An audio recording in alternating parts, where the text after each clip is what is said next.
Hey, what's up? This is Spider One, And this is Chrissy Fox, and you are listening to. the Horror Squad podcast.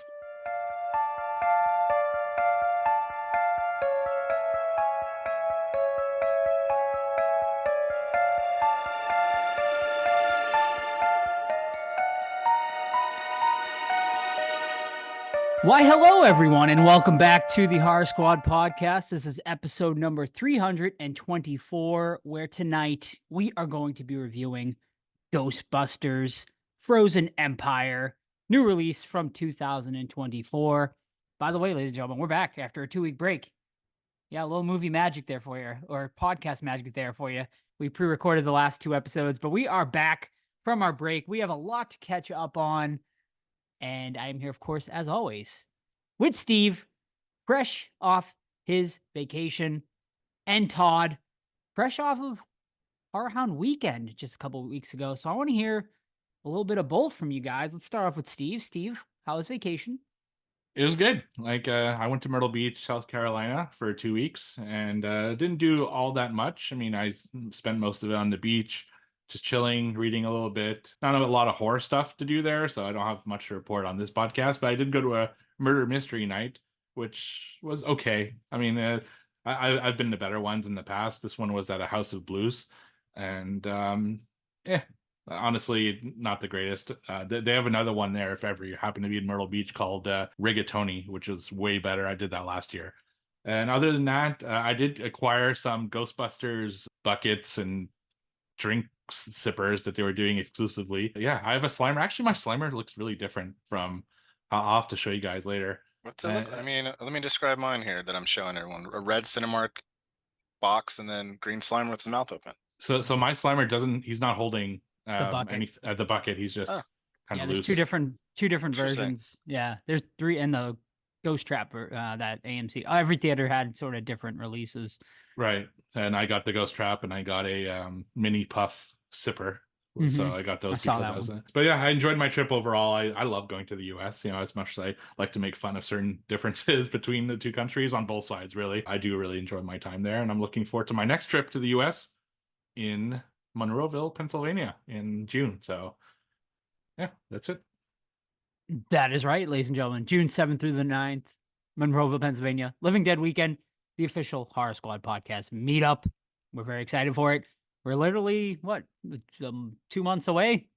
So, yeah, if you haven't already, I believe mall tour tickets are still available. We're doing the Saturday mall tour at 1 p.m. on June 8th, and I think we're all coming in on the 7th.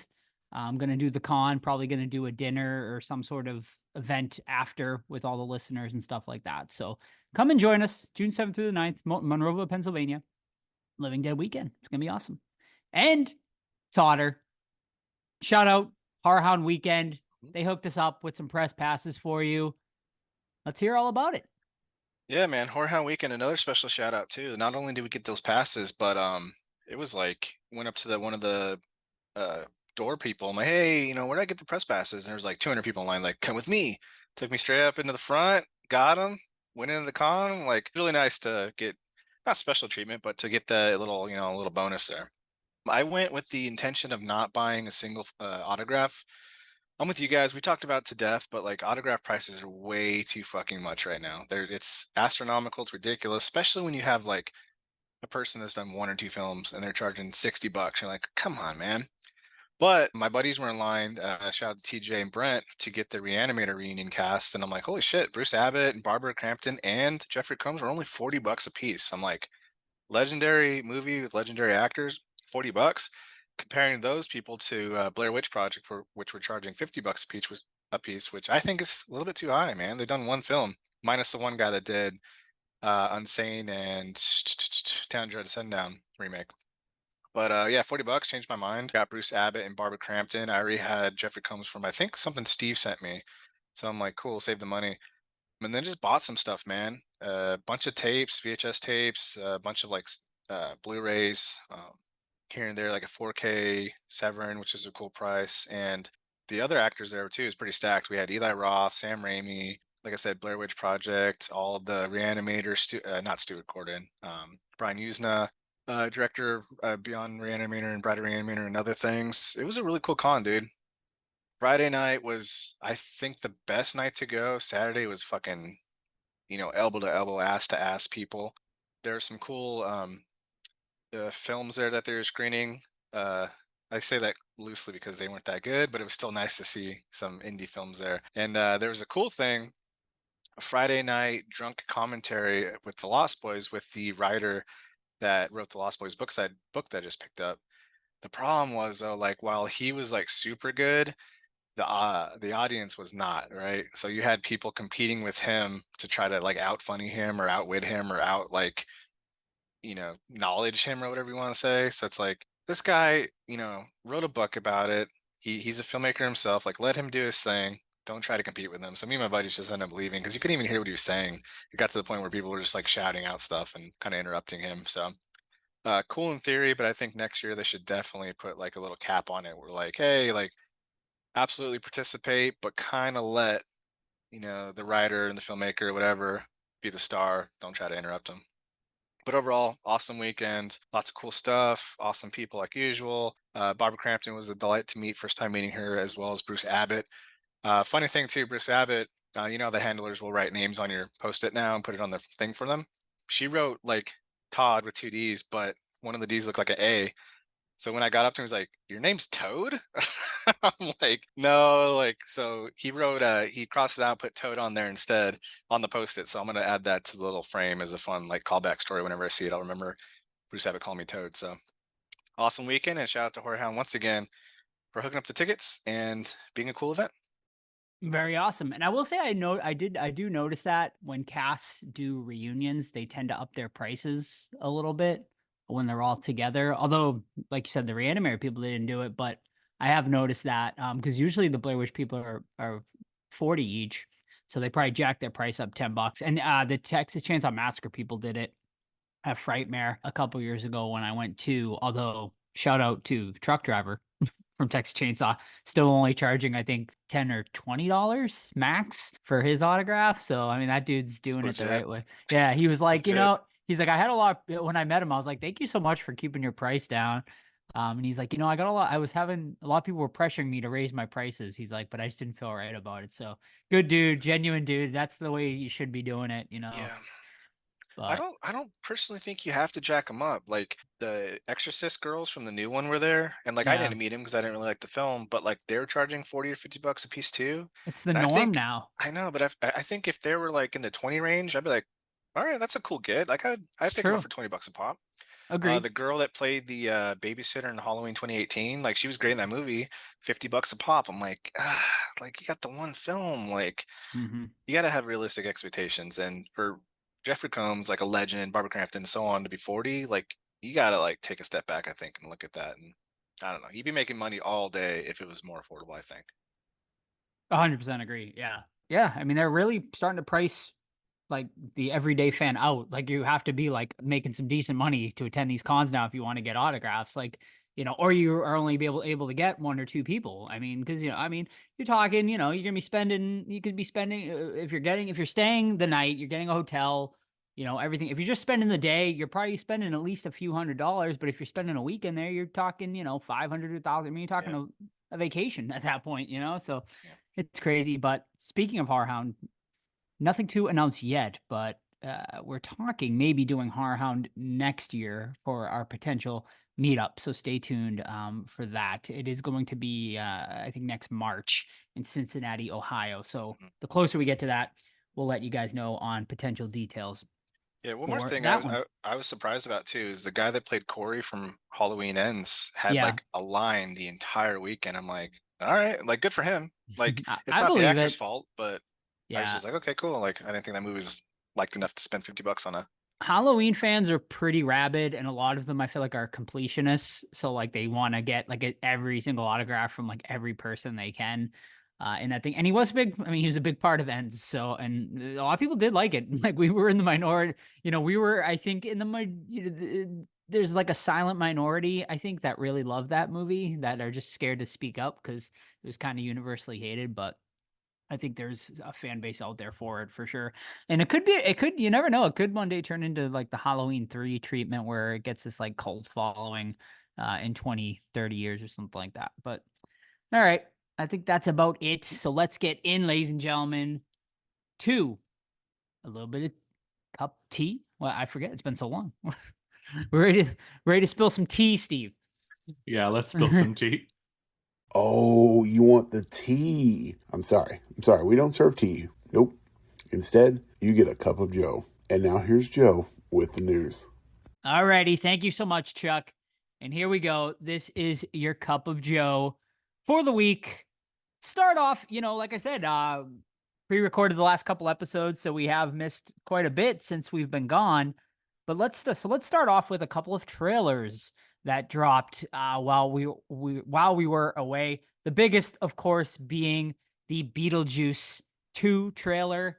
Yeah, it came. I was very excited for it, and it kind of was very quick and very short for me. You did see, of course, Michael Keaton, of course, in the Beetlejuice makeup again, which personally I thought he looked great in it. He looked very almost like identical, to, the original character from 30 plus years ago. So I thought he looked great. But other than that, that's probably how teaser trailers should be, right? They didn't give us a lot, and they have us wanting more. So overall, it was like, okay, I guess we'll see what happens, but it didn't jazz me up one way or the other for this one. What do you guys think? Yeah, I mean, it's cool. I mean, I could see that obviously they wrote the dad out of it, and that's probably his funeral that they're at for, his off the movie bullshit that he did. But yeah, Michael Keaton looks great. I agree with you, and I'm optimistic. I really love this trailer because it's so short and it just gives you a tease. Like, basically, this is coming after how many years of fucking fake posters and rumors on Facebook and all that stuff. It's just like, here, Beetlejuice is coming back and this is the date and everything. It doesn't really need to show more. I mean, it will. We all know that, that in like August or July, you'll be bombarded with TV spots and trailers and stuff like that. But I'm perfectly happy watching just this one trailer. I'll probably will for the show to watch the other ones, but I think we could leave it at this. Now, the only thing that I'm actually surprised about, which Todd kind of mentioned, is now I knew they would probably kill off the dad, Jeffrey Jones's character. I was kind of shocked that they showed his face in the trailer, which is surprising. I thought they would really try to make him disappear. So the fact that they put his face on his gravestone was a little surprising to me. But I guess they want people to remember who that gravestone is for, not just a name. They have to actually put the face on. But that's the only kind of surprising thing in that trailer. And it was cool that I got to go to those locations when she's riding the bike in town. I was like, oh my god, I was there. That was really awesome. So I'm looking forward to it. Good eye, because I definitely did not see Jeffrey I Jones' didn't face either. on the. It's on the tombstone. Yeah, it's like a white face on the tombstone. You see kind of half of it, but you see it enough that Okay. it's pretty clear. Yeah. All right. Nice catch. All right. Well, obviously, we'll be reviewing it when it does hit theaters this September, I believe. Is it coming out? Yeah. All right. And of course, the other big trailer that dropped while we were away is the Alien Romulus trailer. Fede Alvarez's new Alien movie will be hitting theaters August 16th, 2024. This was also a short teaser trailer, but this one fucking got me really excited. I'm not going to lie. It looks like they're going back to full on horror sci-fi with this one. Looks like we might have some gore. This one might up the gore a little bit and stuff like that. So yeah, this one, we didn't see a lot, but it was, to me, an awesome teaser trailer and made me super excited for this one. What'd you guys think? I won't be watching it because I want to be 100% surprised because I love the Alien franchise. So going in blind. I'm psyched. I think Alvarez is the perfect director to bring Alien back, and we got to give kudos to Disney, who's they took on Predator and made Prey, and now they put the faith in Alvarez to make this, and I think it looks awesome, and I'm really looking forward to it. Not a super big fan of the name, to be honest. It gives me Star Trek vibes, but I'll get over that, I'm sure, in time. But for now, it's good. Every time I hear that name, I think of Romulan. The So Romulans. yeah, it's just one of those things. Great trailer, though. Absolutely. All right, let's file this next one under who was really asking for it, and that is Ready or Not 2. apparently is coming out. The film is currently in development with Adam Robitel, who actually was on this show. I think was he on this show or I our think other three show? guys. I think Our other show. Okay, Yeah, okay. He was three guys. on back before the Steve joined the show. So someone we did have on the show a long time ago. Adam Robitel is slated to direct this one, and Samara Weaving will be returning for it. And that is the only real information as of now. So Radio Silence, of course, who directed the first one, will not be returning. Adam Robitel, who horror fans will know for doing The Taking of Deborah Logan, and also he directed Escape Room. I think he might have directed both Escape Room movies, if I'm not mistaken. You know, I loved Ready or Not. I think we all universally loved Ready or Not. I just don't see where you go with it from here. I mean, the ending wrapped up the story pretty perfectly. I was talking about this with Sam the other day, and like the only way I could see the direction this film goes is there's other families like out there that have like similar sort of story, and maybe like Samara Weaving's character goes and teams up with another bride, to fight off this new family, which I think that's like a cool idea. And because what else could where else could you go with this story? Like her story is done. I mean, I mean, I guess no spoilers, but her story is done. If you haven't seen it yet. So I just I don't know. I mean, I'm looking forward to it still because the first one was so good, but I just didn't think it was necessary. And I don't know. What do you guys think? maybe she's in it for a minute and they kill her off in the beginning. I don't know. I'll scream. Mm. Spoilers.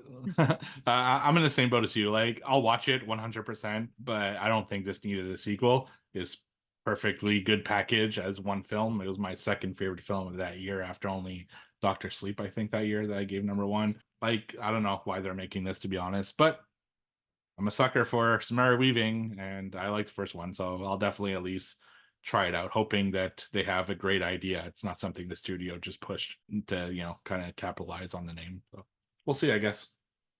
Alrighty. Next bit of news, another sequel news. And this one, I don't know. I'm interested to hear what you guys think of this one. Hellraiser 2, question mark, based on the reboot, of course, with Jamie Clayton. Well, potentially might be happening.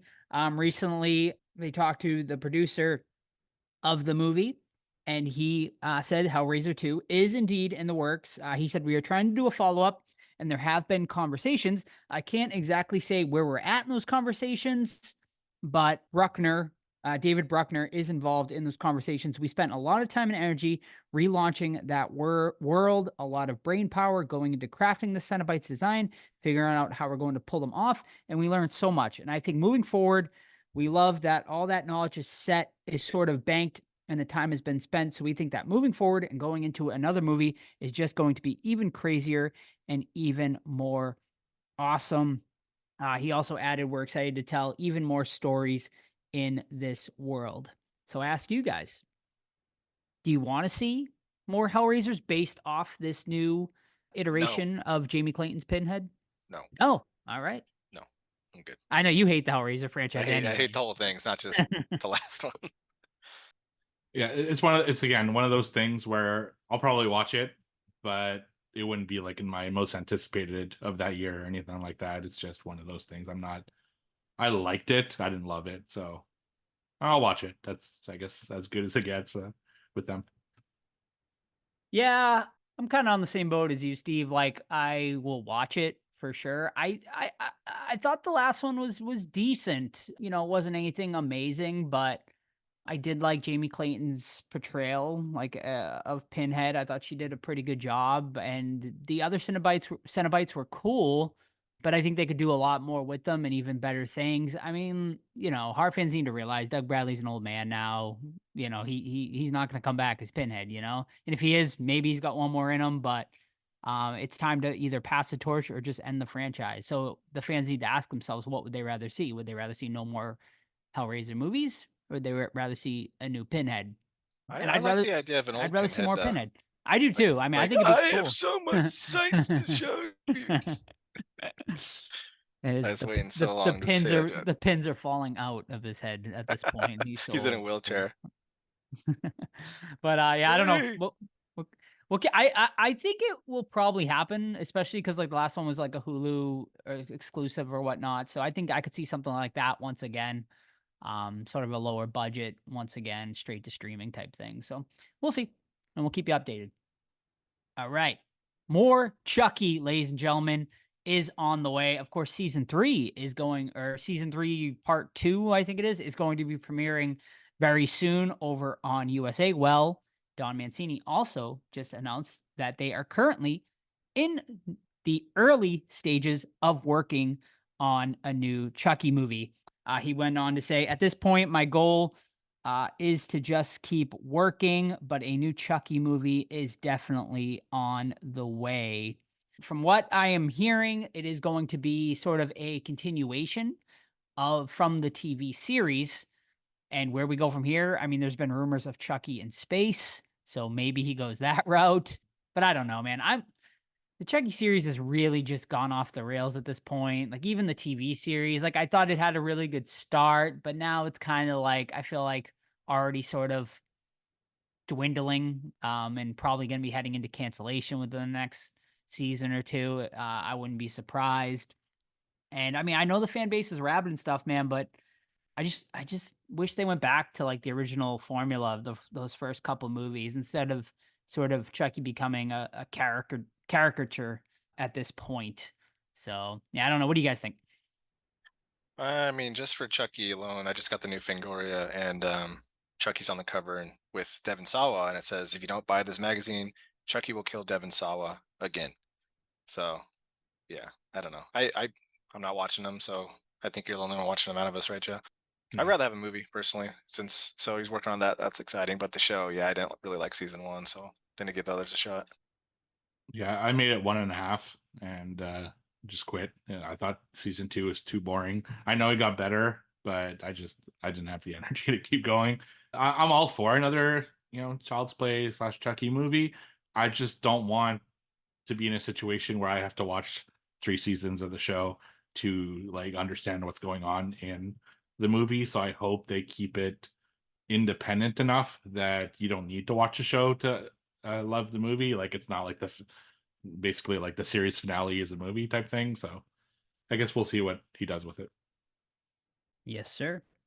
All right, just a couple more stories to get through here. Ghoulies fans rejoice as the original creators of the Ghoulies, director co-writer Luca Berkovici and producer co-writer Jeffrey Levy have obtained the rights once again to Ghoulies, and the plan is to develop a new film trilogy for a new generation, quote unquote.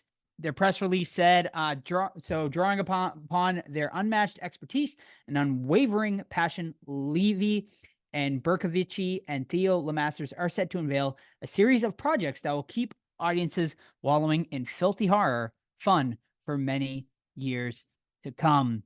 Apparently, they were able to reobtain the rights to Ghoulies, similar to the same copyright law termination that allowed the Friday the 13th screenwriter Victor Miller to also bring his way back into the franchise and develop this new Friday the 13th TV series that is going to be happening soon. So, I ask you guys, Ghoulies trilogy for a new generation, excitement, trepidation, or just Cool. whatever? Yeah, whatever. Yeah, I'm about the same way. I didn't like the first Ghoulies. I never understood kind of the love for it. 2 was actually pretty good. 3 was surprisingly better than I thought it would be, but it's not like I'm a huge Ghoulies fan. But I'll watch it. It's just I don't know if this probably wouldn't be a theater release. I wouldn't think, but yeah, I'll definitely watch it. But it's again, I feel like I'm repeating myself. It's not one that I'll be like super excited for. All right. Well, what about this one, guys? Barbara Crampton is going to be remaking Tourist Trap. That is right, ladies and gentlemen. She has taken on executive producer role for this movie, and they plan on remaking it. That's really all the news I got for it right now. But I'm excited, man. I love Tourist Trap. I think it's a great movie. I don't even think it needs to be remade, honestly. But I just rewatched it actually not too long ago, and I think it holds up still quite well. But man, it's a crazy film, and I think it could be real. It could be cool for a new update. Didn't you watch that with Mike? Shout out to Mike I or so. did, yeah, my buddy Nice, Mike. nice, Yeah, nice, we had nice. a movie night not too long ago. Sweet. And we all watched it. Yeah, it's a good one. Yeah, we actually talked to her at the con about this movie, and she was super pumped about it. She says Tourist Trap's one of her favorite horror movies, and Nice. yeah, that shoot, bring it on. Feel the same way. As long as they make it like they don't hold back with it, I think it could be a really cool remake because it's a pretty gnarly movie. So it should be fun. All right. And finally tonight, well, two quick things here. Joe Dante slated to direct a reimagining of Little Shop of Horrors. So that could be interesting. Could be pretty cool. I don't know. I don't know how you top Rick Moranis. And of course, I forget who voiced Seymour in the last one, but classic movie. But that should be interesting. I mean, Joe Dante, great director. So we should see what he does with that. And finally, a little update on Leprechaun. They do plan on rebooting, of course, the franchise with Felipe Vargas tapped to direct this one. Credited with a film called Milk Teeth, not something I am too familiar with, but he was recently interviewed and he said, I'm so honored to be on this project. To me, what makes the franchise so special is that it really is limitless. It doesn't need to be grounded. It can just be gory, sexy, and crazy. He said, we're still figuring out the tone for this reboot and the balance between horror and comedy. I would love for it to be scary as hell, but also hilarious. I will say, he also is calling this movie a reinvention of the franchise. So I think that means obviously Warwick Davis will not be returning as Leprechaun. And I assume most likely not Lyndon Porco, who played the Leprechaun in the last Leprechaun movie as well. But yeah, I mean, I'm down for it, man. I always have loved the Leprechaun franchise, but man, it's tough, man. Like Warwick Davis was just so perfect for that role. He really is Leprechaun. But I think Lyndon Porco showed that, you can make other Leprechaun movies without him. Will they be as good? Probably not. But, you find the right actor and good things can happen with it. Yeah, it depends on the script for me. Yeah. Like even Warwick Davis made some shitty Leprechaun movies. Of course, yes. Yes, he did. So it doesn't mean that whoever plays Leprechaun makes or breaks the movie, in my opinion. So Mhm. I think if there's a good script, it could really be anyone. As long as they should pick a little person, like not make it like a Mhm. CGI or whatever Yeah, bullshit that they want to do. definitely. But yeah, I think it could be a cool movie. I just hope fucking Origins. I hope it's nothing like Origins, but other than that, I think it could be cool. Awesome. All right. And that's going to be it for horror news this week, guys. We had a lot to catch up on. So thank you. Thank you for your thoughts. And of course, as always, if you have horror news for us, send us an email, DM, Discord, and we will use it in this segment every week. Thank you, gentlemen. All right. Let's get into what watched. What you been watching, gentlemen? I watched a lot. I'm gonna have 3 this week. 2 of them because I want to talk about them, and 1 that I'm obligated to talk about. So I'll start with one of them that I do want to talk about. So our buddy Eric, so thank you for that, sent me an article about a movie I had personally never heard of. It's a 2015 film called Harbinger Down. So a little background on this film. The director, his name is Alec Gillis. He's a makeup and creature effects designer who's known mostly for his work on Starship Troopers, some of the Alien films, and he's the one who created the look for Tremors. So he has an extensive knowledge in kind of creature effects, and his studio was tapped with doing the Thing remake, the one they did in 2011. And the studio didn't rejected basically all of his designs and made everything CGI. So he felt kind of shitty about that and decided to make a film with a lot of those creature effects that he had prepared for the Thing. And this is what brought us to Harbinger Down. So Harbinger Down is a story about a crab boat in Alaska, and it's piloted by the man himself, Lance Hendrickson. So obviously, that's a big plus for me to watch this. And his daughter comes on board. She's a researcher for university, and she's looking for some like beluga whale migrations and things like that. And they find a pod that looks like to be part of a space mission from the Soviets or the Russians. And in the pod, there's basically this sludge that turns everyone into these crazy creatures. So this movie is basically a low budget, like mishmash of Alien and The Thing. Like, and that's fucking awesome. This, I mean, it is low budget, so you do get a lot of the low budget issues, bad acting, questionable dialogue. The cinematography is kind of shit, in my opinion. It's like way too much shaky cam and things like that. But I mean, it's got Lance, so big plus there. I like the location of a crab boat because it explains the isolation. You know, they have no choice but to stay there because they're in the middle of the Bering Sea. So that's cool. But by far the best thing about this movie is the creature effects. They're fucking awesome. It's really, really cool to see them. You could definitely see that this was probably part of something like The Thing, and it's a cool movie. Like if you can get past the fact that it's a low budget film, there's a lot of cool things about it, and it's only an hour and like 15 minutes or 20 minutes or something like that. So it's an easy watch. I would personally recommend checking it out, especially if you're a fan of Alien or The Thing, and especially both. So that is a Harbinger Down 2015. I watched it over on Tubi, and I gave it 3 out of 5 stars.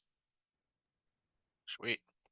Okay, I only have one, and it's 2023's. Although this might be 2024, I'm not exactly sure when it came out, but it's Diced. It's over on Tubi. It's a 60-minute feature, about 12 of those being credits. And yeah, man, if you've seen Terrifier, you've seen this movie. Just it's not as good. It's about a gentleman that gets accidentally released from a mental asylum, and it's funny because the nurse is like, "We released the wrong guy," and then it like goes into the story. He looks like a scarecrow, which actually looks pretty dang cool. I really like the look of the villain. But the problem is, man, like low budget film, whatever. Acting, it's going to be spotty. That's cool, whatever. The gore is really cool for the most part.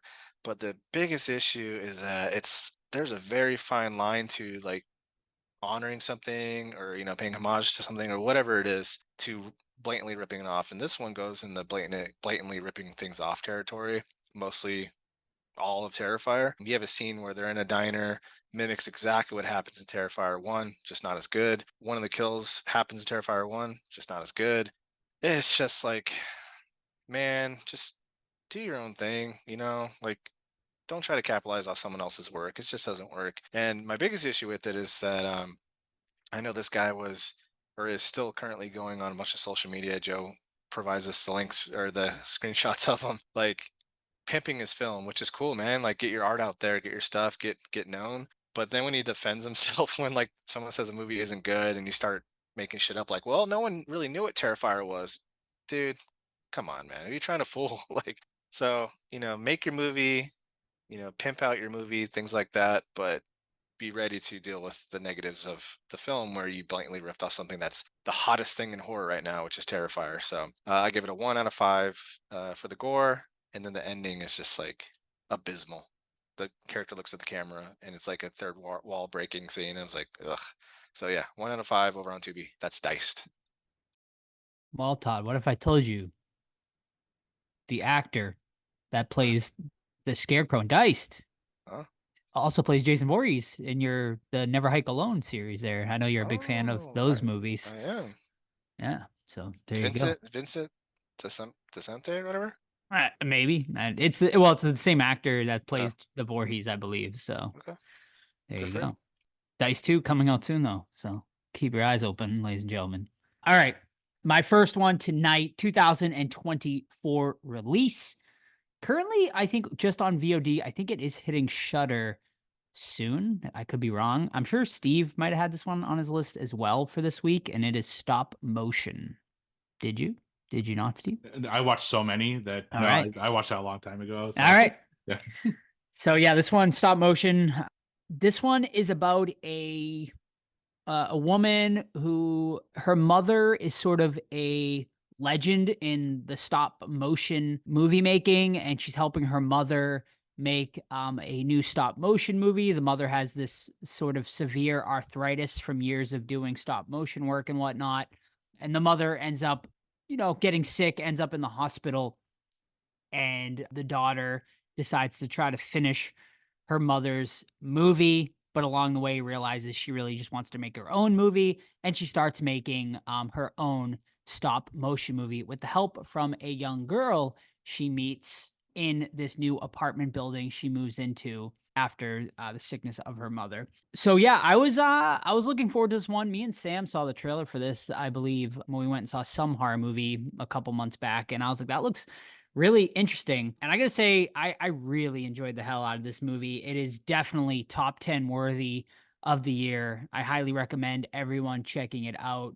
It's just so original, man. Like there's just not, it's tough for horror movies these days to have any sort of originality, but the whole stop motion angle I found to be really cool and interesting, and definitely added some originality to it. It's not something you have seen a lot of. I have not seen Mad God. I think Steve said it had some sort of similar themes to Mad God. But yeah, this one, takes the stop motion and really does some really cool things with it and creates these super creepy and weird characters along the way. The movie's definitely a slow burn, but it's 100% worth the ride. I would say it's akin to, like an A24 type production. So you probably know right away whether this movie is going to be for you or not, just based on me saying that. But I think if you're wanting something different, something original, and something I think that, and if you're into stop motion, like I would say 100% check this one out. And that's stop motion 2024. Yeah, so I watched a lot of stuff over the last 2 weeks. I had to watch a movie basically every night and every morning, like as I went to bed and as I got up. Diced, I watched. I did not like. Stop motion, I watched and I absolutely loved. So I echo what both of you said on those. My second one this week is a 2022 film that I watched over on Shudder, and that is Satanic Hispanics. This movie is actually unavailable in Canada. So when I went to the US, I took the opportunity to watch it on Shudder there because they do have it in the US. So this movie is an anthology film. It has 5 different Hispanic directors, and the story is kind of like, or at least the wraparound story. It's Pedro from Napoleon Dynamite, and he's been arrested and he's being questioned by 2 cops, and he's basically saying that, look, there's this demon that's going to attack, and I'm the only person who can stop this demon. And if the demon succeeds and kills me, then the world is going to end. And as he's doing the interview, he talks about other people who are like kind of part of his story, and it goes into these 4 other films within the film, as part of the anthology. So this is kind of like a lot of anthologies. There's some good stories, some bad stories, some in the middle. It's kind of one of those. They're either a hit or miss. There are some really good ones. There's one in particular, the first one. It's really like horror based. This guy can summon these ghosts or demons, and they're like really freaky the way that they look. And I really enjoyed that one.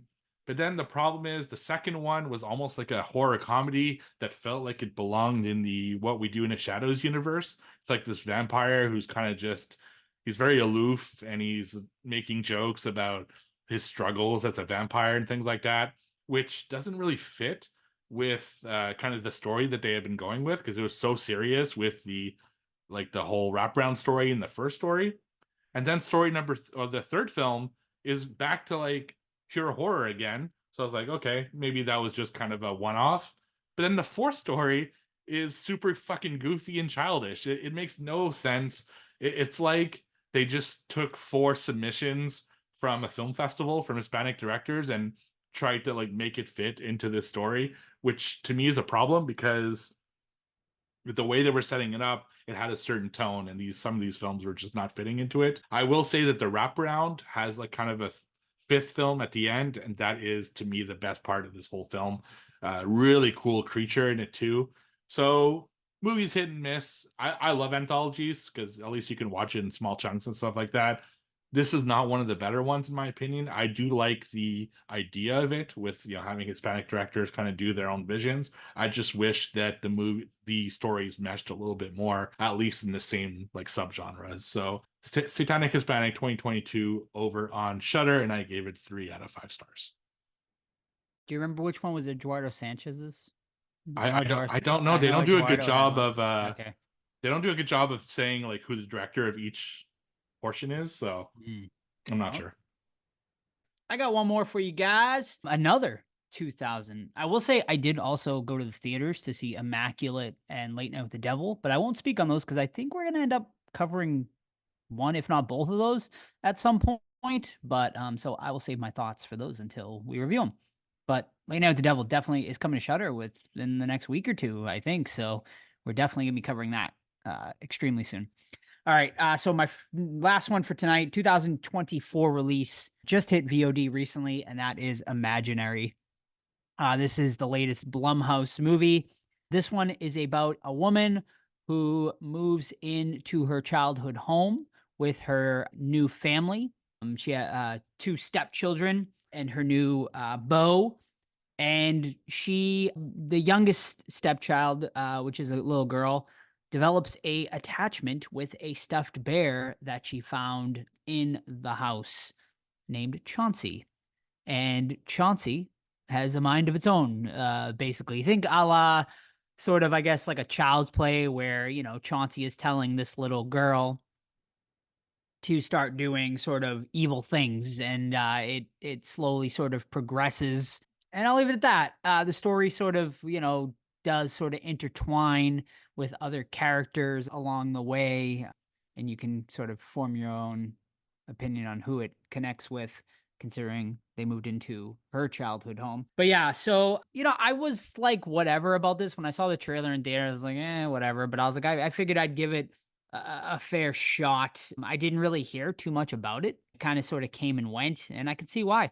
Because I just found this to be a massively dull movie all around. Like, I feel like they tried to, I don't know. It's like Blumhouse tried to make an A24 movie.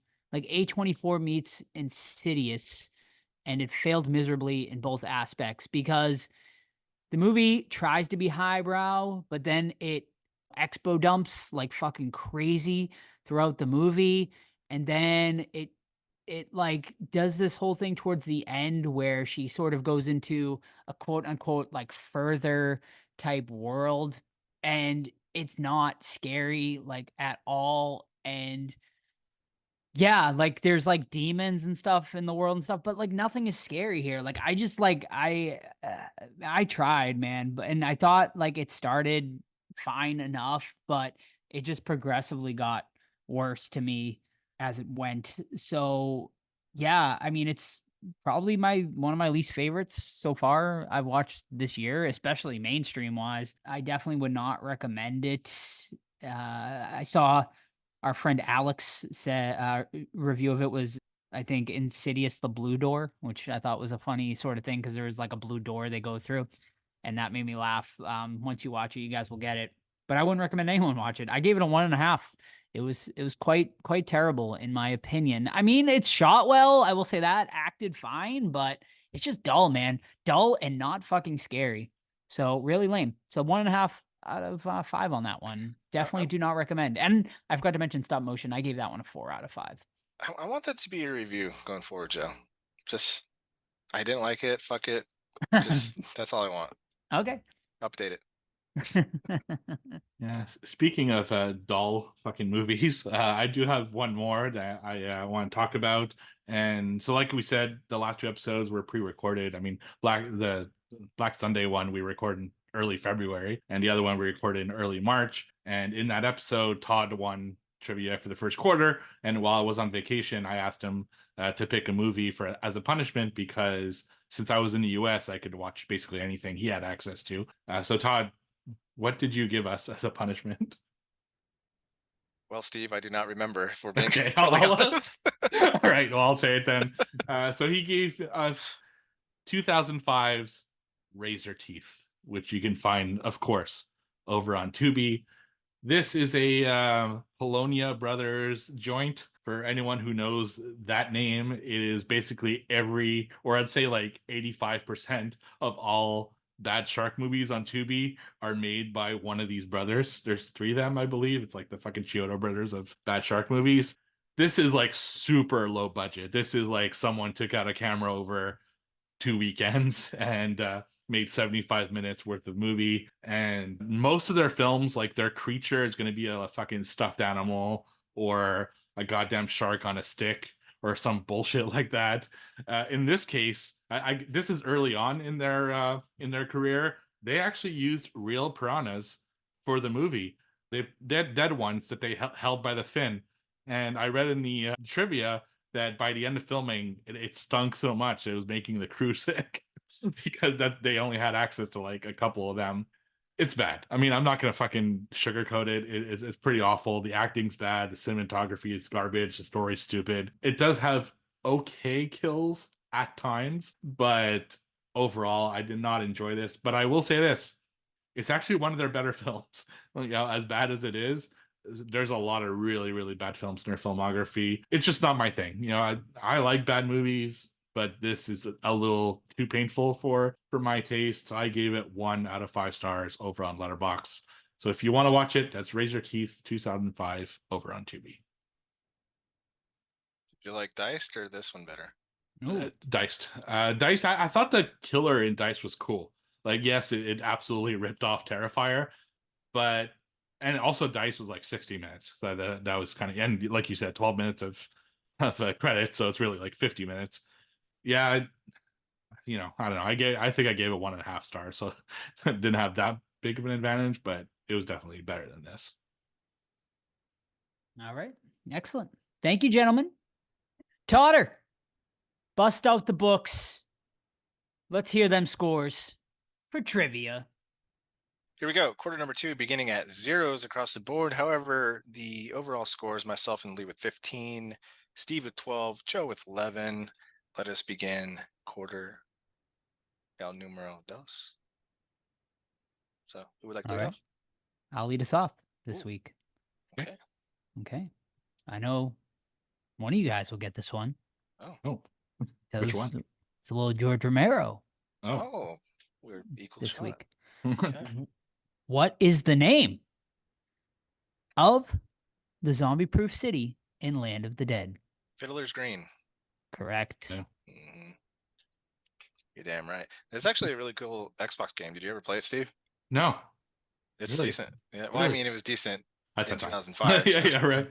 No, I never. Man, I didn't even know that existed. I Yeah. gotta hunt that Pick down. it up. Yeah. Yeah. All right. I will go then from my 2024 release trivia book and the end of the year. What is the name? I know you guys love names. What is the name of Judy, who's the main character in this film? Judy's ex-boyfriend who crashes a Halloween party in Night of the Demons from 1988. Sal. Correct. Oh, nice. Sal Very nice. Romero, actually. Oh, nice. Bodacious boobs, sis. Great movie. All my questions tonight Ghostbusters. are Ghostbusters. Gosh damn, I Nice. should have known. So hopefully you Should've you guys fucking read. know your Damn it. Ghostbusters. First one. No dick. In No. in the original Ghostbusters, John Candy was originally going to play Louis Tully, but he had 2 demands that producers refused. What were they? John Interesting. Candy demands. Yep. He would only do the film if he had these 2 things in it, and they refused. Interesting. Are they movie related, or is it like he wants M&Ms? Like No, trailer. they're things that would have reflected in the movie. Okay, in the So they're film, like, okay. yeah. Oh, Got it. He wanted to. he wanted to swear. Nope, Let's that's drop wrong. the F bomb. Mm. He wanted to have the most screen time. Wrong. Wrong. You guys give up? Yeah. He didn't want to wear. Oh, He didn't want to get encased in this the fucking marshmallow thing. Wrong. Dang it. he.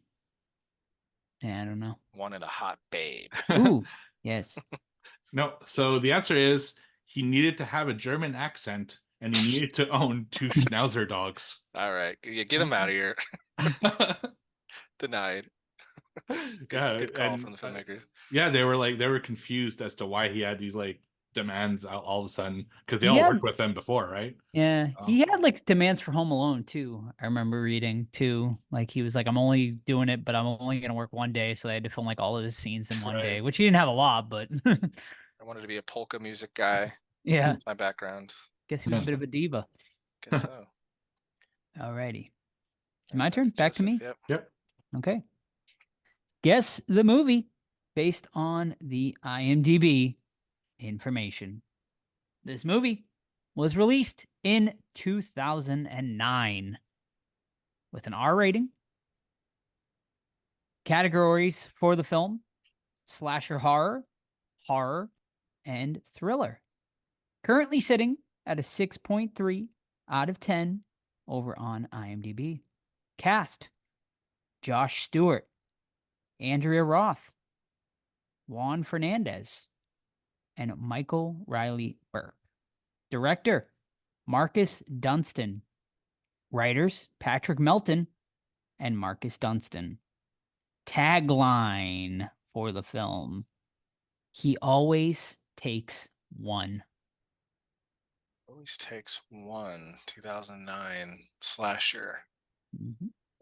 Can you get those actors again, please? Sure. And I will say, I'm not negating any actors this time. This is top billings.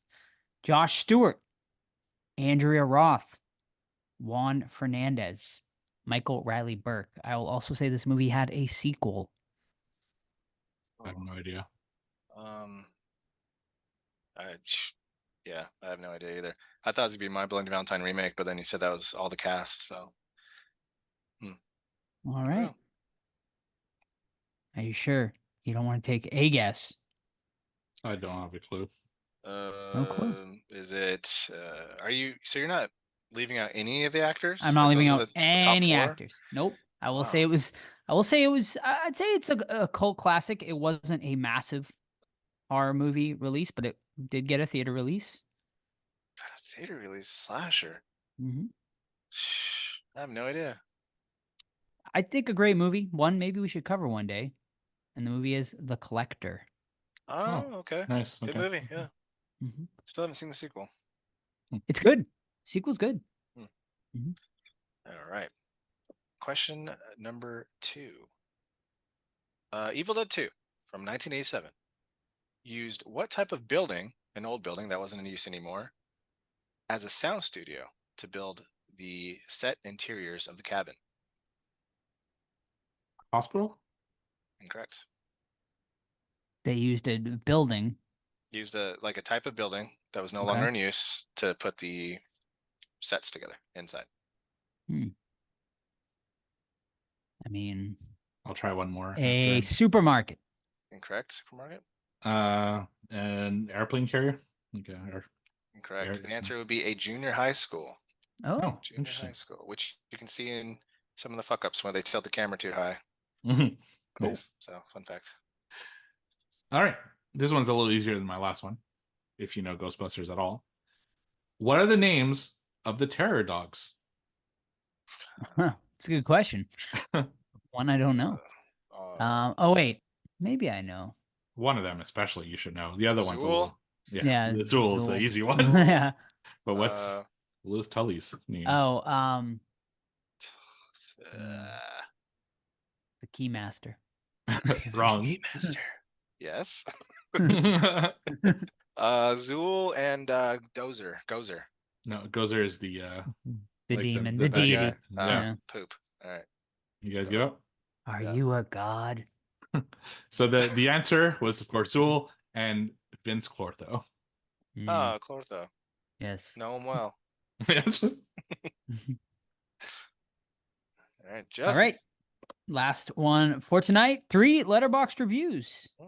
Can you guess the movie? All right. Number 1. This was nothing like the first movie, but I still think it was fine for what it is. It didn't really have that many scares or creepy scenes like the first movie, but instead focused more on kills and gore.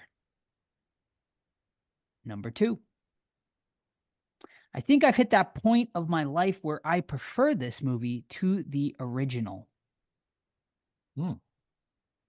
And number 3, shameless cash-in by the studio to make the most of the success of the first film. But luckily, Mary Lambert is still at the helm. Oh, that's Jesus. Pet Cemetery?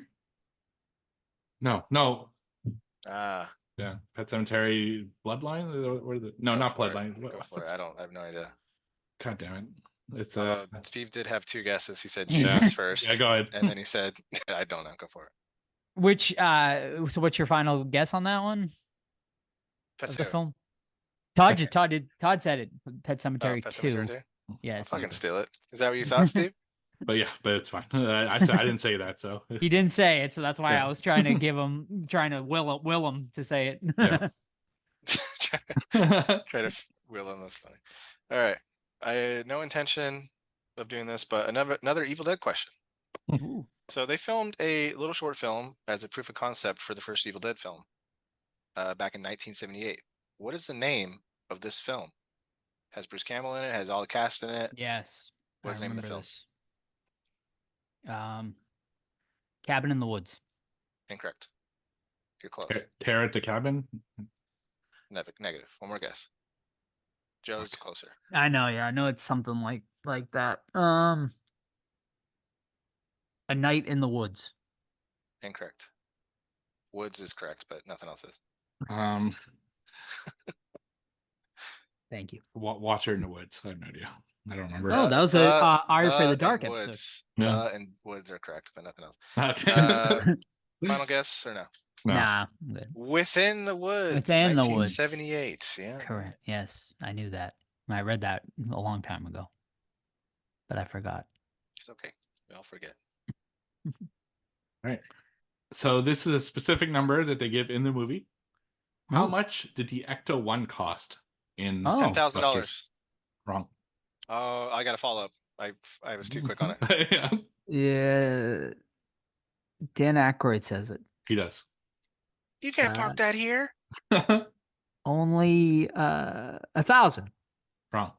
3,000. Wrong. Ah, damn it. What was it? You want one more guess, Joe? You might as well throw out a number. I mean, 500. wrong. It was $4,800. 4,800. Yeah. All right. You can't park that here. We didn't get any of the Ghostbuster questions I right. know. Todd. In that movie, does Bill Murray know it's them driving the car, or does he genuinely think it's some fucking guy driving a hearse into their building? He doesn't know it's Dan because he's like, yeah, you can't park that here. Okay, Yeah. I don't know if it was just like a joke. Nah. All right. Good movie, man. Yeah. Well, duh, obviously. Duh. Yeah. Is that it? Yes. All right, tonight, myself 2, Steve 0, Joe 1. Quarter number 1 was just as stated. So, or quarter number 2. We're So we'll see rusty. what happens. It's been weeks. So. Yes. A little rusty tonight. It's all right. Yeah. All right, then, gentlemen, let's get into it. Our main event of the evening, Ghostbusters Frozen Empire from 2024, starring Paul Rudd, Carrie Coon, Finn Wolfhard, McKenna Grace, and of course, the OGs are back, Bill Murray, Dan Aykroyd, and Ernie Hudson, among many other character actors in this one. Directed by Gil Kenan. Plot: when the discovery of an ancient artifact unleashes an evil force, Ghostbusters, new and old, must join forces to protect their home and save the world from a second ice age. Todd, IMDb does an okay job with synopsizing, but we all know you do the best job. Thank you. So let's hear a little more about Ghostbusters Frozen Empire. Certainly. All right, we start in the early 1900s. A bunch of firemen are going to a call, right, at the Ghostbusters house just back in the day. And they stumble upon a group of frozen people that are just fucking frozen to a crisp or corpse or whatever you want to call it. Flash forward, and we have, and they also saw like some girl holding this artifact that will come into play a little bit later. Fast forward, we got Paul Rudd and crew.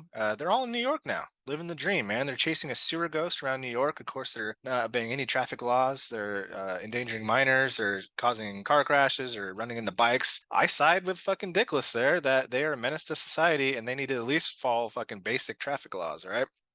We're introduced to some cool new traps. We got the drone, we got the RC car and stuff like that. We also have a couple of one-liners in one scene alone. We got Later Gator, and then we got I've got a ghost to bust. So we got two one-liners in the matter of 1 minute. We also get a callback to the Dickless mayor, the Dickless guy from part one. Now he's back. He's the mayor of New York City, and he's doing the same spiel. You guys are yeah, menace. You guys aren't following the laws. I'm gonna get you shut down. Yada yada yada. Finn Wolfhard is dealing with being 18. He reminds us that he's a man now throughout the film, and that he needs to be spoken to as such. McKenna Grace, who's a shining star in this film, has the flip side where she's 14 years old and she has to deal with one, she's not old enough to have a job. Two, she needs to show respect to her mother and her family a little bit better, right? So we're dealing with her, and she's just an angsty 14-year-old, just like the one I have. And turns out they have another super ghost to fight that will end the world if released. You got, oh gosh, what's his name? Dinesh from Silicon Valley and Immortals or something like that. He plays the Fire Master. Great actor. I can't believe I forgot his name. He plays Fire Master, and he's a dude that's selling his grandmother's artifacts. And it turns out she's going to play a big part because she was the owner and she's the gatekeeper of this supernatural being, so it doesn't get released. Ernie Hudson's back. Dan Aykroyd is still doing his Curiosities shop with podcasts. The little dude from the first one is all grown up now. They kind of work together. Ernie Hudson has like his super corporation that's studying ghosts, and they all link together and they fight this ghost together. Yeah, I love the first one. I mean, we talked about it. It was Steve and I's, I think, number one or number two pick, or something like that of that year. Joe was on the fence if it was horror or not. That's an argument for a different time again. But this one, it didn't feel special to me. I think there's a lot of cool stuff in there. I think the actors all did a great job. I think the visuals are cool. I like the monster, but there was just something missing, which I can't really place my finger on. Maybe we can together. But what do you guys think? Yeah, I mean, I loved Ghostbusters Afterlife. I thought it was a great, return to the franchise, and I thought they did a great job of melding all of the new characters together and stuff. And I was excited to watch this one. And ultimately, I'm right there with you, Todd. Like, it's fine. Like, I think I was entertained, but it just did not hit the same greatness in my opinion anyway, that Afterlife did. Maybe because well, first of all, I think there's way too many characters, which I've heard that a lot, and I 100% agree with it. There was like the first movie was so good because there was a focus, right? Like, especially on McKenna Grace's character and sort of the passing of the torch to, from Egon to her, which was just great. And they focused on the kids and stuff. This one, they really take I would say like a back seat a lot, unfortunately, and bring in all these new characters that we just don't care about as much. And just there's so many sort of side quests along the way that I feel like they should have just focused on the firehouse and the family, and we don't get enough of it. And I mean, McKenna Grace is awesome in this, but I feel like she's kind of she's not given enough to do, unfortunately. I think the highlight for me is Dan Aykroyd. They gave him a big role in this, and I think he shines the most in this one. And yeah, I mean, ultimately, I'm left kind of like it was fine, but I was slightly disappointed leaving the theater for multiple reasons. And I'll go even deeper into a lot of my issues with it. But yeah, let's hear it from Steve. Yeah, so I'm a huge, huge, huge Ghostbusters fan. I mean, I've seen the original well over 100 times over my life. I mean, I've been a fan since I was a kid, and I was super looking forward to this. It was my most anticipated this year, and I think I'm going to be higher on it than you guys are. Like, I liked it a lot as far as a fun experience to watch, but at the same time, I have a lot of like Todd's gripes with this one. Like, there's a lot of little things that I question as to why they were doing certain things. One of the things Joe touched on is there are too many characters in this, definitely, and they should have, like you said, they should have focused really on the family. starting essentially rebooting this business. And you could have the original Ghostbusters a little bit more. I enjoyed having them on screen and stuff like that, but you just didn't need some of the other stuff, some of the other characters, some of the other plot lines that they go through. They had some cool callbacks to the original Ghostbusters. Again, they actually mentioned Ghostbusters 2 a little bit, so that kind of finally confirmed that was part of the part of the story. So it's actually something happened. And there are a lot of things I loved about it, but there are some things that I just had a big issue with. There's an entire plot line, well, two actually, that I was kind of like, why? Like, this felt really unneeded for this story, and I'll get into those a little bit later.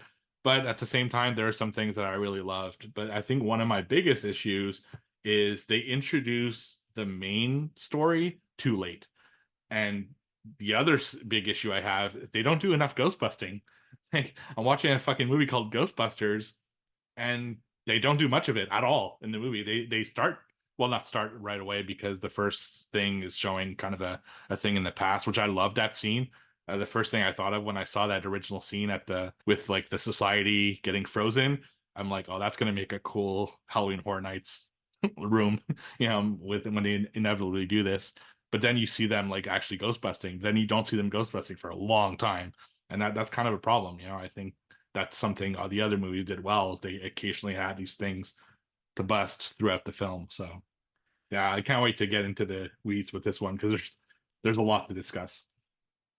Yeah, I don't know where to start with it. I will say, like, I felt the middle was where this movie really dropped the ball for me. Like, I felt like it had a really solid intro and beginning, especially with the scene, Steve just mentioned. And I love the ghost busting scene. Like, it was cool. It was thrilling. And I feel like the ending was, I feel like they could have did a little better with our main villain and stuff like that, and we'll obviously get more into it later. But I thought the ending was satisfying enough. But to me, the middle, there's just like, it's when they start introducing all of these sort of side characters and storylines, and there, like Steve said, there's just nothing really happening. Like, there's no ghost busting. They needed another like thrilling ghost busting scene in that middle, like they had in the beginning of the movie, but you don't get anything. Instead, you just get a lot of info. I really hated the Patton Oswalt scene, because it went on like far too long. I mean, he's a fine enough actor. I don't like, I could take him or leave him, honestly, but just that whole scene, I felt like really dragged on way too long, and just really wasn't important enough for the film. I feel like it was just a way to get Patton Oswalt into this movie. And then just, yeah, man, the side quests, which I'm sure we're going to get into, but I really disliked the McKenna Grace's ghost friend plot line. That's probably my least favorite part of the entire movie. I understood why she was there, I guess, but I really disliked it.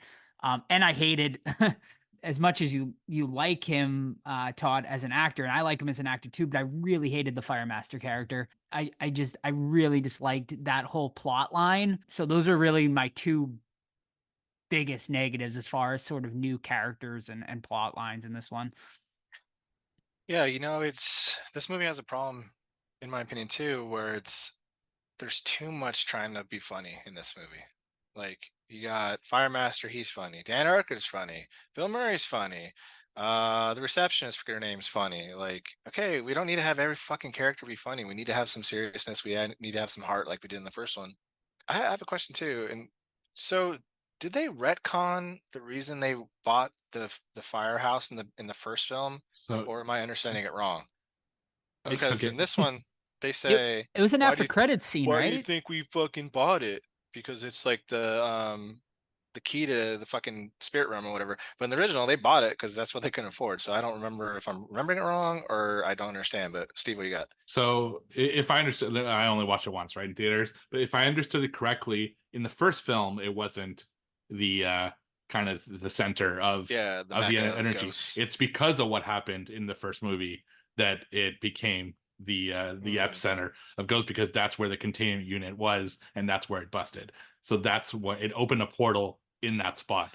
So But he says, why "Why do you they think would we bought it?"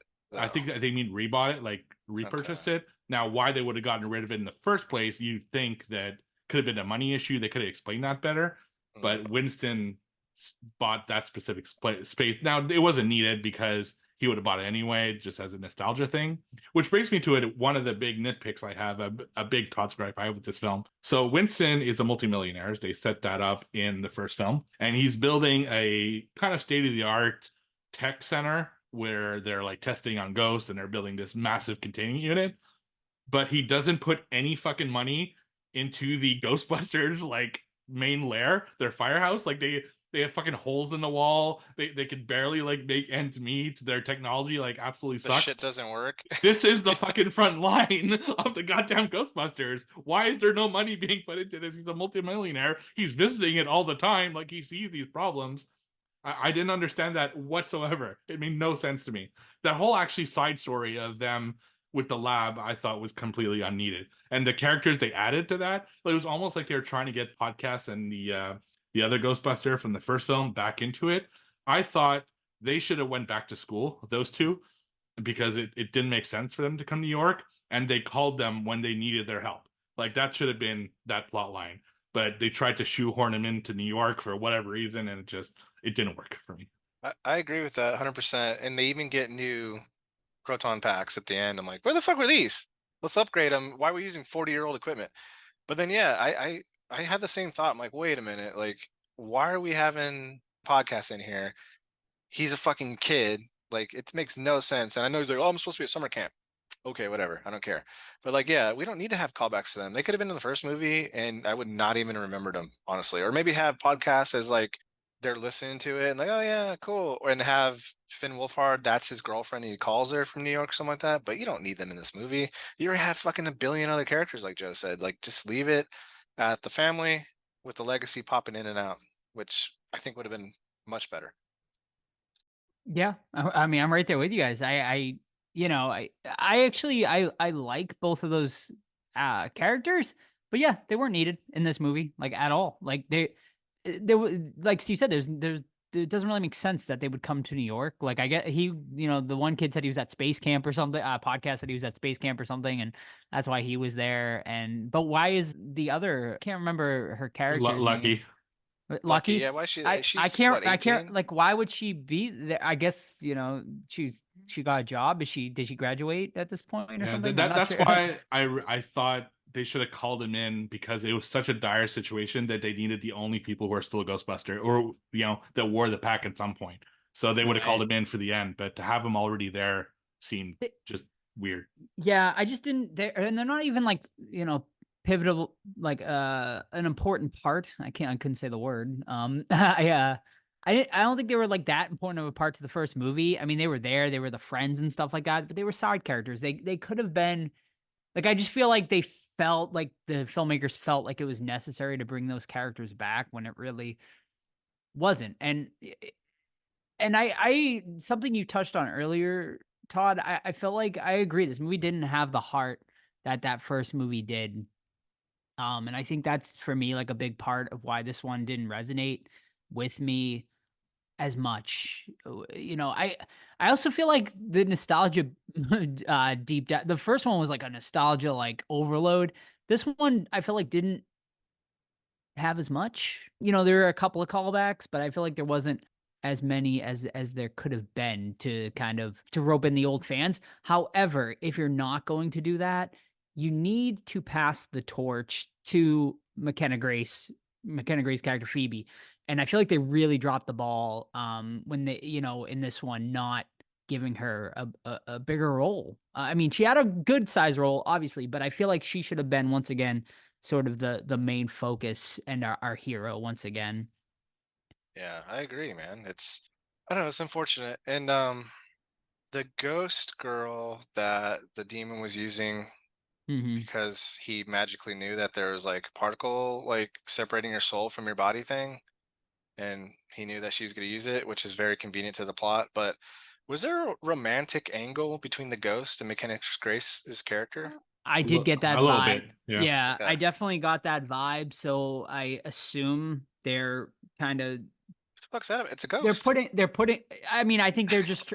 I think they're trying to. I mean, Dan Aykroyd got a blowjob in his movie, so I guess. right. and that's just what they showed. That there was a whole Yeah. scene where he had like full on Oh, sex shoot. with the Like ghost, scary Oh. movie. Nice. but they cut that scene completely. So Yeah. I mean, That I was think another like shoehorned in. Like I know it's subtle, but why is it necessary? She's 14, There's and 16, it's but yeah. well, the ghost is 16. McKenna's 14. No, she's 16. Is right. she? She was 14 in the first one. Oh, okay, but either way, it's like Yeah, I mean, at the that age, you're ghost. coming into your It's a sexuality and stuff like ghost. that. I mean, I know, right? I know it's weird. It's not. I agree. It wasn't like a necessary thing, but there definitely was. I Here's definitely what you fucking got that do. chemistry, especially like towards the end there between Here's what them. you do, man. If you want to have Finn Wolfhard's character in there, or I mean his girlfriend's character in there, have McKenna Grace have a crush on her, and then be kind of upset towards her brother because that's his girlfriend. There's your move, like a better plot line than a fucking ghost Well, and I this think random because character being there. I think Phoebe's an outsider. She's a nerd, right? So she's not. She doesn't connect with like humans, Okay. as much. So I guess like sort of giving her this sort of ghost character is giving her confidence to talk to somebody, and stuff like that. So I mean, I could see why they did it, but yeah, I just did not like that plot line, like Yeah. at all. That whole sort of thing. Like I feel like they could have did a lot better with Phoebe here instead of kind of throwing her into this just unnecessary plot line with this ghost that is turning on her and betraying her and stuff like that. And then I'm sorry, Phoebe, going into that fucking thing that turns her into a ghost. We get like a Casper moment here where she, I don't know. I just really disliked that whole plot line. Yeah, it just feels like I know they've established in some of the films that you could speak to ghosts, Hmm. so that was something that could happen. But at the same time, if this were really a thing, why aren't the Ghostbusters just fucking having dinner with Sure. other Yeah. ghosts? They're fucking Abraham Lincoln came over last night and we had a conversation, or it's just ghosts should be kind of separate. Yes, Hmm. they could have conversations, there could be spooky shit, but it was just a little too much. Yeah, that's actually a really great point, Steve. This is the first time, right? We've ever seen like anyone sort of have full on Well, they interaction with they a they mention ghost. it in Ghostbusters 2 because the mayor has a conversation over the phone with a previous mayor. Okay. I believe it was a previous mayor, and he says like that's what makes him get the Ghostbusters to come back, is that like I had a conversation with this person, he's been dead for how many years, Yeah. or like J. Edgar Hoover or something But like that. yeah, but we've never gotten like a full on main character sort of interacting and Not none. becoming like friendly with a ghost. Like the So closest we got was Blowjob. was Egon, right? But he didn't talk. right, Egon didn't talk, right? Yeah. So yeah, it just felt weird. Like it just changes the Yeah. whole. It felt forced, Yeah, honestly. it changes the Yeah. whole universe in a way that I don't think is a good idea. I Hmm. think you need to have that separation between Yeah. ghosts and like the closest thing, and this is one of the bummers I have, when I knew that Slimer was coming back, Hmm. and I know that the director of this film is a big fan of the real Ghostbusters cartoon. I thought that Slimer had somehow like integrated himself to become like part of the group without talking, without just he's just there. He's just like a goofy fucking sidekick that hangs around the ghost house for whatever reason. And I was hoping that's what he would be, as opposed to what they ended up making him, which is just like a glorified cameo appearance a couple times in the movie. Um, and that's as close as I want to ghosts hanging out with with Yeah. the Ghostbusters. Mhm. It's just yeah, that whole storyline just unfortunately didn't work for me either. Yeah. This director also directed Monster House. Great Yes. movie. Good. Mhm. And Very good. of course, one of our favorite remakes of all time, Poltergeist. Yeah, Right? I know. That, That should have been a warning yeah, sign that right should there. have been a warning. Yeah. All right. So let's I guess let's move on from that whole sort of ghost talk thing. What do you guys want to go for? What do you guys think of we touched on it a little bit. What do you think of Firemaster and that whole sort of plot line? That's my other big gripe with this movie. I like I said, I like the actor, but I felt the angle or the arc was so predictable. Like Yeah. the ghost chick has a lighter or a matchbook. Oh, that's coming back. And it came back twice, one for her to move on and another for her to help them. Him being like the chosen one, or we want to say, oh, that's gonna happen. I like the actor, like I said, man. He's funny, he's charming. It's too much. There's too many comedic characters in this film. If he was the main one, I would have been better with it. But since he wasn't, I was a little bit turned off because he's gonna get the fucking power. He's gonna save the day. So yeah, that's Yeah. So here's my issue with this character. I'm the same. I like Kumail. He's fucking amazing in most of the stuff, right? Is that the thing I like about the Ghostbusters is they figure it out as a team. They put their minds together and they figure out a way to defeat whatever demon or ghost is attacking them. That's always been what the Ghostbusters has been about. So to basically have an outside source that you're introducing into this movie having to be the person who essentially defeats the ghost, yeah, he gets help from some of the other characters, but it's because of him that they were able to defeat this ghost. That didn't sit right with me. Like the whole thing should be about the Ghostbusters finding their inner strength as a team to get together and figure out a way to defeat the demon. So in that regard, I didn't like this character for that reason.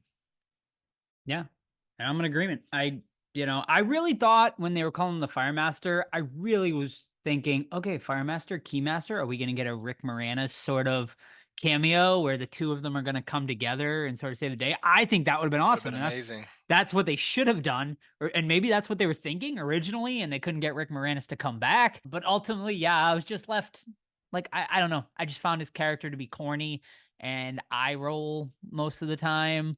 Yeah, just didn't love it. Like I said, I agree with Steve. Like the Ghostbusters should have banded together rather than sort of him sort of being. It was just like sort of a cop out at the end of the day. I liked when he I- killed the vape guy though. That was funny. Yeah, that was funny. Yeah, I do want to talk about Rick Moranis for 1 second. sure. So I was fucking definitely hoping that Louis Tully would show up in this movie, right? And I think there are two scenes in it that I was really, really hoping that he'd show up. One, when Dan Aykroyd Ray says, "I have an old friend at the library," I thought it could be him.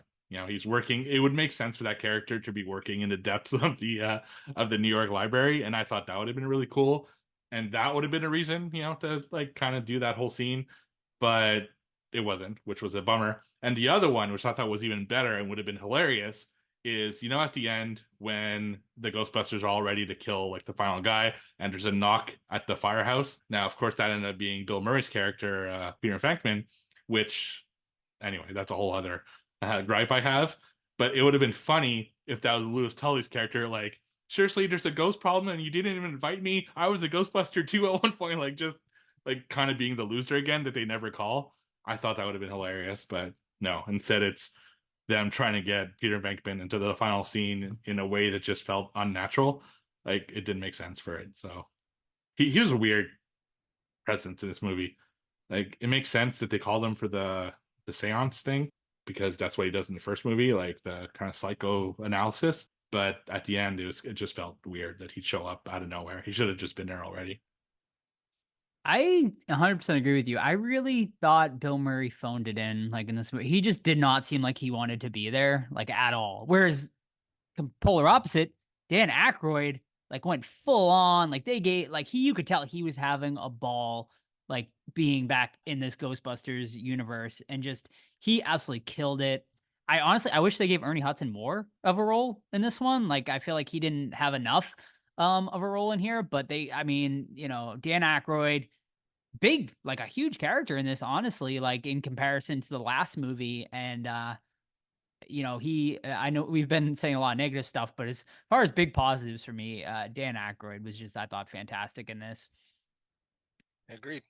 Also, shout out to the thong wearer on the beach scene.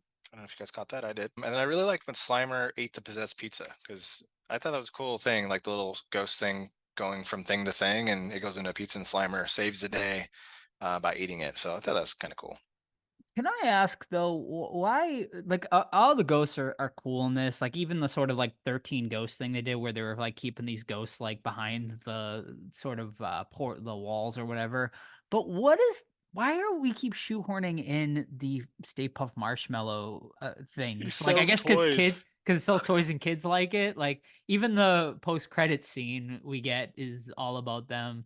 And I'm just like, I Still in get the it. truck. They're Wow. cute and stuff like that. But like honestly, they like I don't know. I feel like Yeah. they're forcing them like in the movie when It- they're not really needed. It was great in Afterlife. Yeah. But you're right. In this one, it made no sense to have them around because they cause so much fucking chaos and damage that they shouldn't be around, right?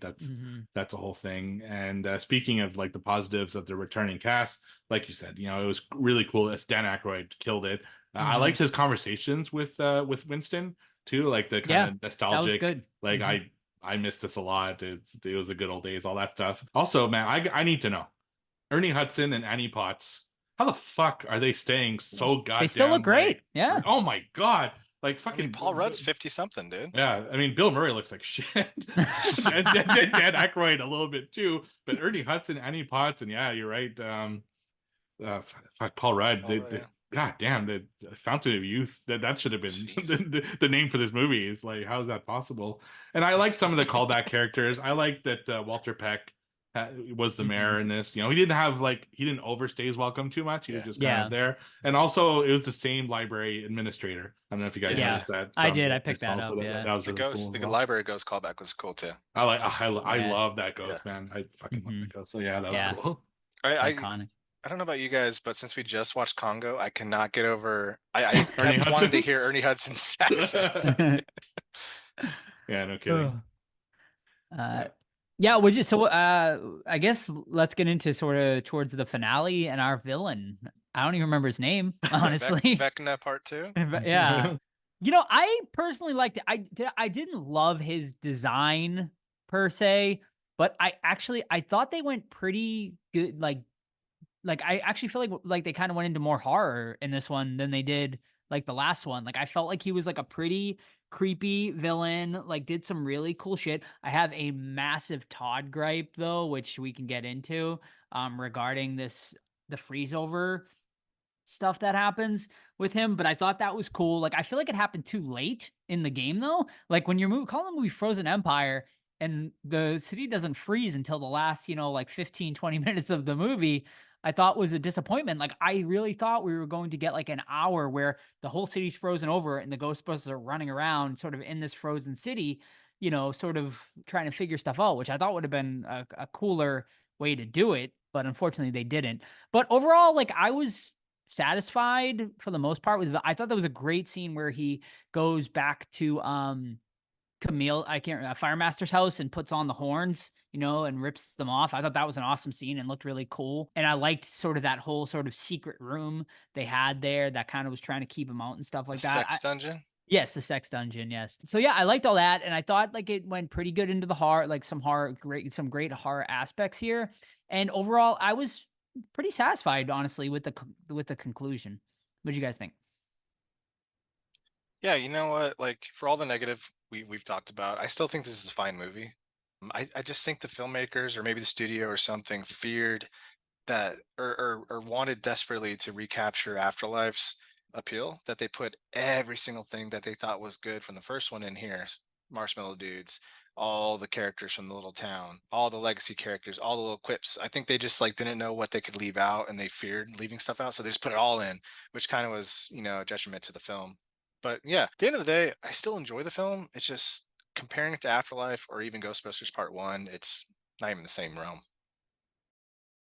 Yeah, I like the final villain, but I agree that they didn't establish him enough to make what he does like count as much as it could have. Now, I did say that they did this too late, but if I'm thinking of the other Ghostbusters, all of their major events happened really late in the movie, so it kind of tracks with the rest of the series.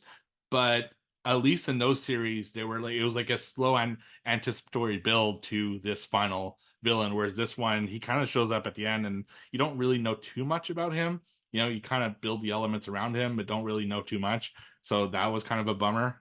He did look cool, and I like the horn thing and everything. It's just, there are issues also with the frozen aspect of it, because it clearly shows you that if you get frozen, you die.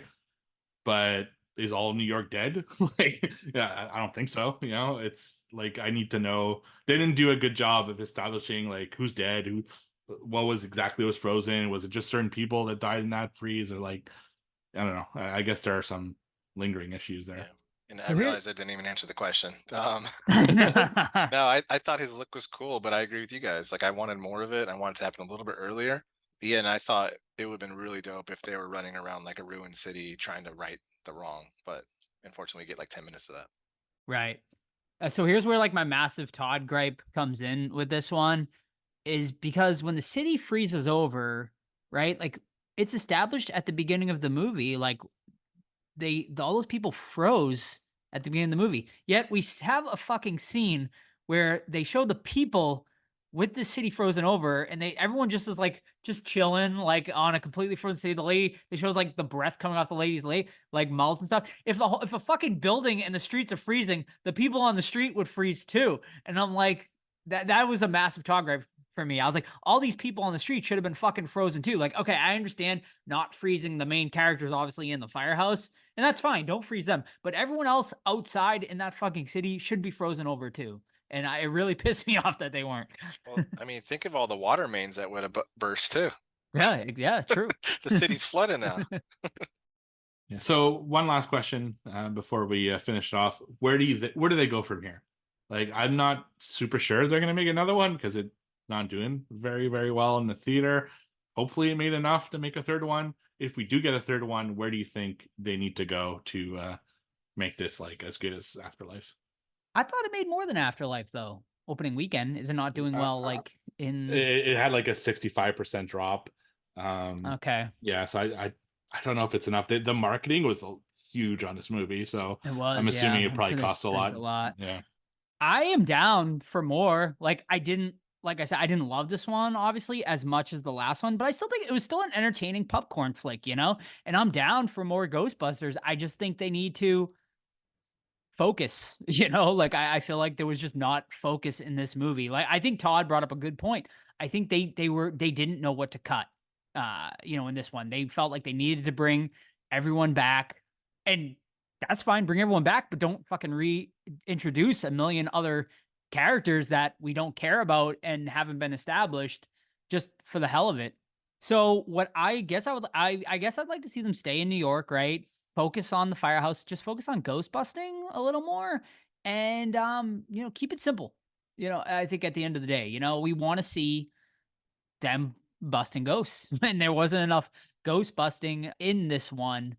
And just focus on the family, like we said, focus on Phoebe and, you know, Paul Rudd, and Finn is just like whatever to me. He was kind of like just kind of thrown into this one too. Like I feel like he didn't have much to do, but I feel like if you just focus on the sort of that core four, and if you want to bring the Ghostbusters back, the legacy characters, you can. I don't know if they need to keep coming back, honestly, or maybe just keep Ernie. Like at this point, you know, he's the millionaire. He's sort of the money in the operation. But I don't think you need to keep bringing Bill Murray back and Annie Potts and stuff like that. I mean, Dan Aykroyd is great, so maybe bring him back. Just kind of chiming in on the sort of bookshop once in a while. But I think you can slowly start to push them out.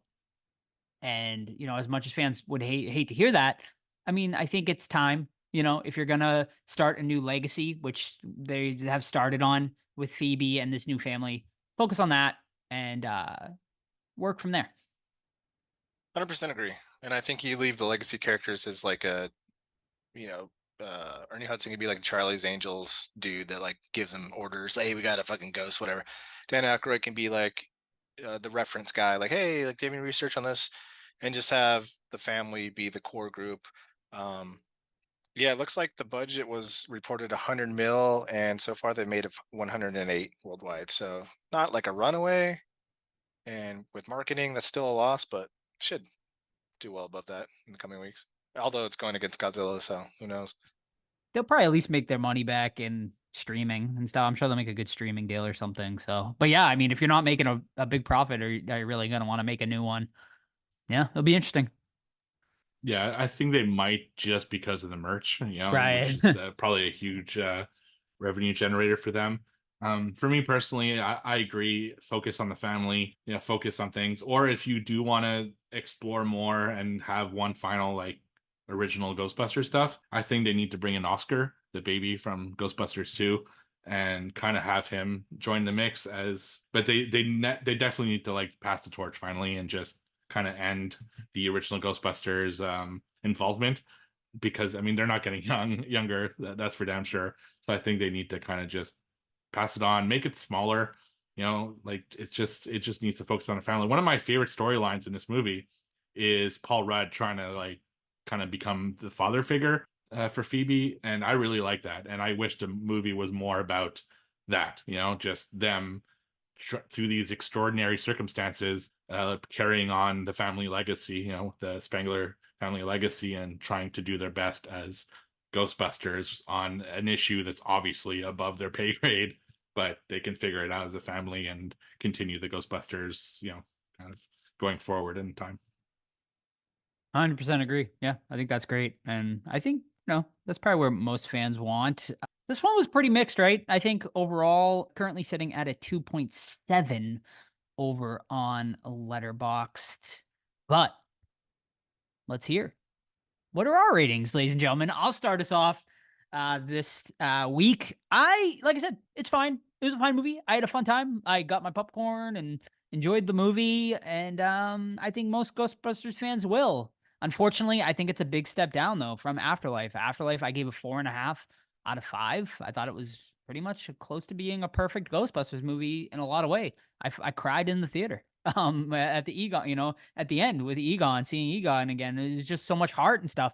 This one I feel like lacks the same heart the last one had, but it's fine at the end of the day. I'd watch it again. I think it's a decent movie, and I give it a 3 out of 5.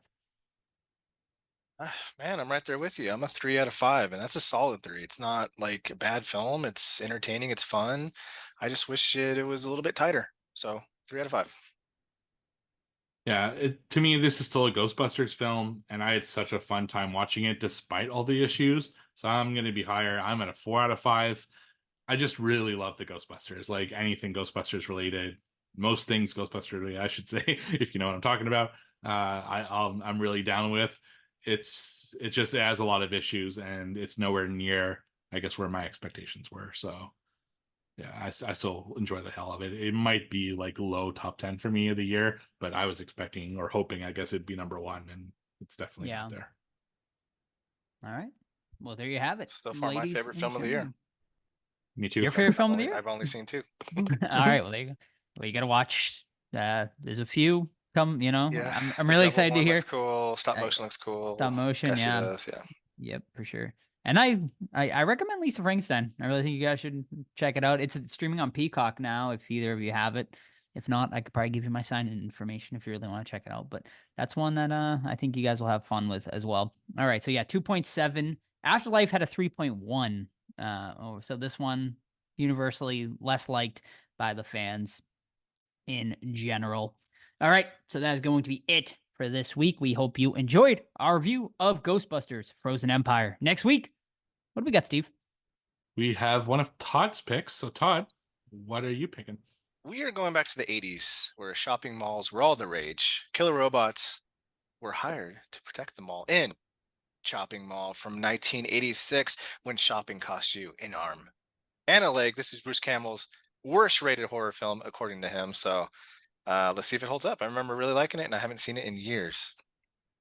I don't even remember Bruce Campbell in that movie, honestly. He's not. No, he on his website years ago, someone asked him what his least favorite horror film least favorite was, horror and he movie? said Okay. Chopping Mall. Gotcha. Nice. All right. So check it out. Chopping Mall, completely free over on Tubi, Peacock, Pluto TV, Crackle, Sling TV, Plex, fucking pretty much anywhere you can watch Chopping Mall completely free. Also Amazon Prime. So there you go. Go and watch Chopping Mall for next week. In the meantime, you can keep up with the podcast. Facebook, Twitter, Instagram, Threads. Just search the Horror Squad Podcast. You can email us anytime, the Horror Squad Podcast at gmail.com. But the absolute best way to keep up with the podcast is our Discord. It's linked over on our Instagram, or you can send us a DM and we will send you a link to join that Discord. Completely free to join. Amazing community over there. Ton of channels to sift through and talk about, including our events. Living Dead Weekend, June 7th through the 9th, Monroeville, Pennsylvania. You can head to the livingdeadweekend.com for details and tickets on that. The whole squad will be there, along with a lot of listeners. We're going to do like a meetups, dinners. We're doing the 1 p.m. mall tour, so it's going to be a lot of fun. Please join us June 7th through the 9th. And also, if you'd like to come to Salem, Massachusetts in October, we are doing an event with the cast of Hocus Pocus, October 11th through the 13th. That is a holiday weekend, so hopefully you can join us for that. A ton of events plan for that. Tickets should be on sale for that relatively soon. We just had a very productive Zoom meeting the other day regarding that. So you can head to it's just a bunch of Halloween.com and you can join the email list and you will get first knowledge on that, all that information. But Discord, join our Discord. We'll give you the information before everyone else. And merch, tpublic.com, the Horror Squad podcast. We get t-shirts, pillows, everything. So go and buy some merch if you want to support the podcast, or leave us a 5-star review on your favorite podcast app. That helps get the word out there and helps us seen by more people. So that is it, ladies and gentlemen. We'll see you next week for Choppin' Mall. See ya. Bye.